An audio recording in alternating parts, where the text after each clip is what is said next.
Grabe yun.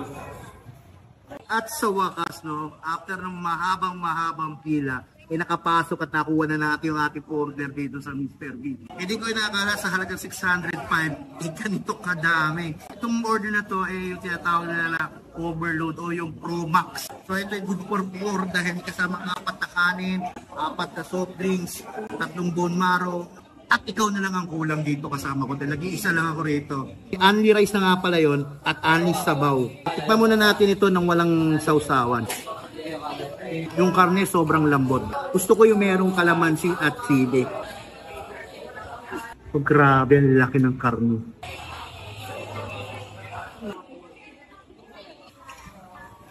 Subukan na natin to.